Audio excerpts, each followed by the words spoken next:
प्रभावित हुआ। एक बार मैं प्रश्न पूछूं आपसे। एक प्रश्न हमारे सोशल मीडिया के मित्र ने पूछा कि आपके लिए सफलता के मायने क्या है, आपकी सफलता का श्रेय आप किसको देंगे, आप अपनी सफलता को किस दृष्टि से देखते हैं? देखिए, एक चीज होती है सफलता और एक चीज होती है सार्थकता। तो मेरे जीवन में सफलता का कोई मायना नहीं है, मेरे जीवन में सार्थकता का है। और हमारे जीवन को सार्थक बनाने का जिसको आप श्रेय कहते हैं, तो श्रेय देने वाला मैं कौन होता हूं? जैसे अभी ज्ञानेश्वरी दीदी ने किसने कहा था कि आप रचना हैं, आपने मेहरा जी के लिए कहा था, आरती जी के लिए। तो मैं श्रेय देने वाला इसलिए नहीं हूं कि हमारे गुरुदेव के बहुत से शिष्य थे, बहुत से सेवक थे, बहुत से भक्त थे, लेकिन आशुतोष राणा ना शिष्य उतना निपुण है, ना भक्त उतना प्रबल है, ना सेवक उतना कुशल है। आशुतोष राणा इसलिए तीनों कैटेगरी में नहीं आता। आशुतोष राणा परम पूज्य गुरुदेव का यंत्र है। तो जब यंत्र की कोई अभिलाषा थोड़ी होती है, हथियार की थोड़ी अभिलाषा होती है, अभिलाषा होती है योद्धा की। तो उनका मन है वो म्यान में रखे तलवार को, तो म्यान में रखे। उनका मन है कि मैदान में उतार दे, तो मैदान में उतार। तो हमारे जीवन का जो श्रेय है वो परम पूज्य गुरुदेव के श्री चरणों का ही प्रसाद है हमारे पास, तो उन्हीं को अर्पित करते रहते हैं। एक प्रश्न जो सर्वाधिक लोगों ने पूछा कि अब इस मुकाम पर आने के बाद आपके जीवन का उद्देश्य क्या है?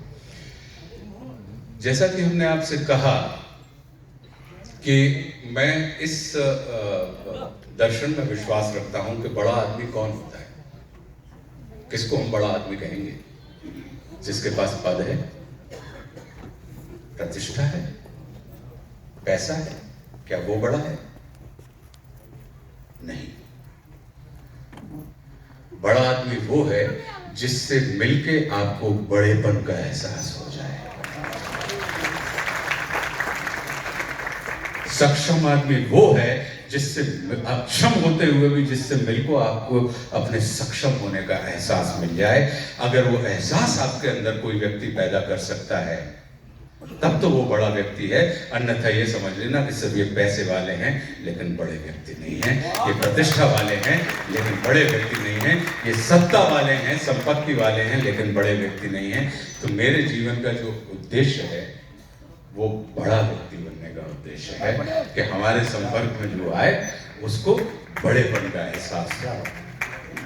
और अब तीसरा और सबसे महत्वपूर्ण प्रश्न है जो भगवान श्री राम से संबंधित है। अरे वाह!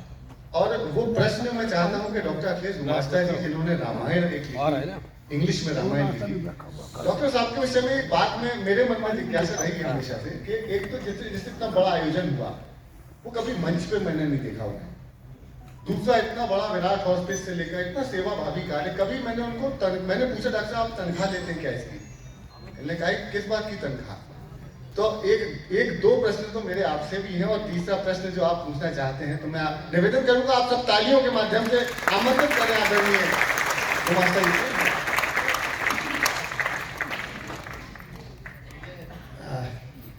वैसे व्हाट्सएप ग्रुप से बहुत सारे प्रश्न आए थे, लेकिन उन सब में जो छांट के 2-3 प्रश्न का समय की सीमा है, इसलिए तो चूंकि विषय ये था कि गांधी जी की अलग कल्पना है राम राज्य की और मोदी जी की अलग कल्पना है राम राज्य की और हम सबकी अलग अपनी कल्पना है राम राज्य की।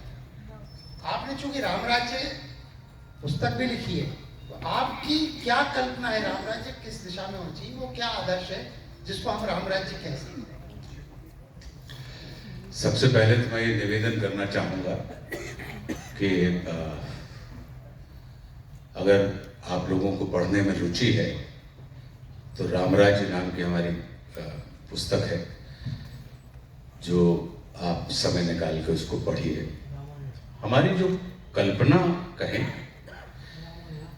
तो राम राज की नहीं है, एक कैकेयी का, मातेश्वरी कैकेयी का और परमात्मा श्री राम के बीच में संवाद है, जहां पे वो मना रहे हैं क्योंकि राम राज्य कैसे जन्म हुई, क्योंकि मुझे ये लगता था कि परमात्मा, प्रभु श्री राम परमात्मा का संपर्क, संत लोग कहते हैं, दीदी वगैरह बताती हैं कि अगर संतों का या ईश्वर का संपर्क हो जाए तो क्या होता है, बोले मुख होए वाचा और पंगु चढ़े गिरिवर गए, यानी लंगड़ा व्यक्ति भी पहाड़ चढ़ जाता है अगर ईश्वर की कृपा हो जाए, गूंगा व्यक्ति भी बोलने लगता है यदि ईश्वर की कृपा हो जाए, ऐसा कहा जाता था, कहा जाता है। अक्षम व्यक्ति भी सक्षम हो जाता है अगर ईश्वर का सानिध्य उसको मिल जाए। लेकिन कथा ये आती है कि एक शूर्पणखा परमात्मा श्री राम के पास पहुंचती है और परमात्मा श्री राम की उपस्थिति में उसके नाक कान काट के उसको विरूपित कर दिया जाता है, और वो भी सिर्फ इसलिए कि उसने अपनी वासना की अभिव्यक्ति परमात्मा के सामने कर दी। जबकि ये कहा जाता है कि अगर हम परमात्मा के श्री चरणों में अपनी वासना को भी व्यक्त कर दें तो वो उपासना में रूपांतरित हो जाती है। तो क्या ये संभव है? तो कहीं ऐसा तो नहीं कि पूज्य वाल्मीकि जी या परम पूज्य तुलसीदास जी कुछ और कहना चाहते थे और हमने उसको सिर्फ लाक्षणिक अर्थ लगा लिया और हमने कुछ और समझ लिया हो। हमसे ये कहा जाता है कि मातेश्वरी सरस्वती ज्ञान की देवी है, वो अशिष्ट व्यक्ति को विशिष्ट कर देती हैं, अज्ञानी को भी ज्ञानी बना देती हैं। लेकिन कथा में ये विवरण हमें सुनने मिलता है कि देवताओं ने प्रार्थना करी मातेश्वरी सरस्वती से कि आप महारानी कैकेयी की जिह्वा पर बैठकर उनकी बुद्धि को भ्रष्ट कर दीजिए। तो क्या ये संभव है कि शिष्टता की देवी किसी की बुद्धि को भ्रष्ट करते हैं? तो फिर वो क्या घटनाक्रम घटित हुआ होगा? तो इन तमाम चीजों को दिमाग, फिर हमसे ये कहा जाता है कि रावण ने अमरता का वरदान ब्रह्मा जी से मांगा, ब्रह्मा जी ने कहा नहीं। परमात्मा देवाधिदेव महादेव से मांगा, महादेव ने कहा नहीं। तो फिर जब उन्होंने अमर होने का वरदान नहीं दिया तो रावण की नाभि में अमृत कुंड क्या कर रहा था? अमृत जो मरने ना दे। तो परमात्मा श्री राम ने किस अमृत कुंड को सोख कर रावण का निदान किया, शमन किया? तो वो कौन सा अमृत कुंड है?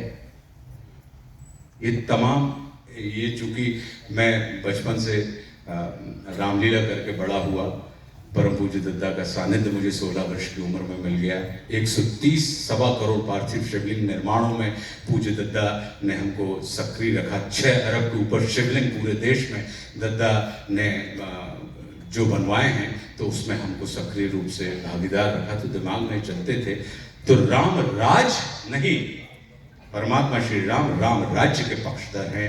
राज में व्यक्ति का महत्व होता है और राज्य में विचार और व्यवस्था महत्वपूर्ण हो जाती है, जो व्यक्ति के जाने के बाद भी वर्तमान रहती है।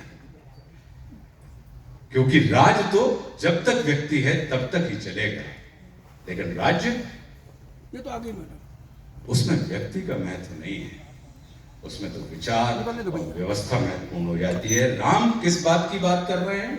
राम कह रहे हैं कि गज को संचालित करने वाला अंकुश गज से बड़ा नहीं होता। ऐसे ही व्यवस्थापक को भी मां व्यवस्था से बड़ा नहीं होना चाहिए। राम वो वाली बात कर रहे हैं।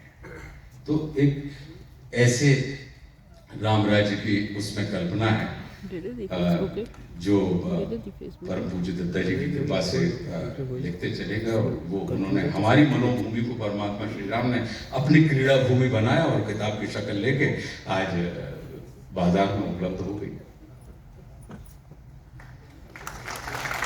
तो अब मुझे लगता है कि इसके पश्चात एक चीज और देखिए, नया नया बड़ा हुआ, नया नया खड़ा हुआ। तो जब लड़के बड़े होते हैं, लड़के खड़े होते हैं, तो बहुत सारी चीजें उनके अंदर एक अहंकार पैदा होता है। जब जैसे हम नई गाड़ी लेते हैं तो बाजू से जबरदस्ती खाली सड़क पे भी हॉर्न बजाते हुए जाते हैं। ऐसा होता है ताकि संसार देख ले कि हमने गाड़ी ली है। हो सकता है कि मेरी कुछ बातों में आपको वैसे ही नए नए बड़े हुए लड़के की, नए नए खड़े हुए लड़के की अहंकार की ध्वनि आपके कानों तक पहुंच रही हो, तो जैसे आपके बाजू से खामों का हॉर्न बजाते हुए व्यक्ति को आप क्षमा कर देते हैं, वैसे ही आप मुझे भी क्षमा कर देंगे इस प्रार्थना के साथ। तो जो अच्छा है तो आप जैसे इस संत जनों से, गुणी जनों से ही मुझे मिला था, और हमारे यहाँ कहा जाता है कि मिला है तो उसे अपने पास रखना नहीं चाहिए, लौटा देना चाहिए।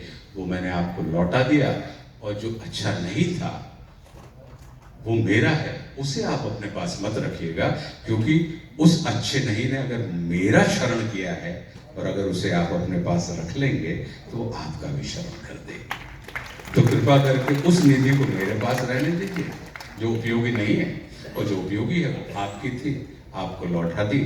जय हिंद, जय भारत। परम पूज्य गुरुदेव भगवान की कृपा हम और आप सबके ऊपर बनी रहे, ताकि हम अपने जीवन को सफल ही नहीं सार्थक भी कर सकें। ज्ञानेश्वरी दीदी, बहुत बहुत बधाई आपको, बहुत बहुत अभिनंदन।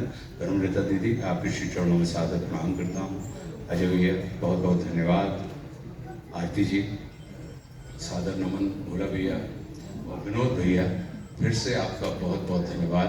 अगर आप ना होते तो मैं विराट के इस पूरे परिदृश्य से अपरिचित रहता। तो बहुत बहुत धन्यवाद विनोद भैया कि आपने मुझे इस इतने अनूठे संकल्पना को देखने का अवसर दिया।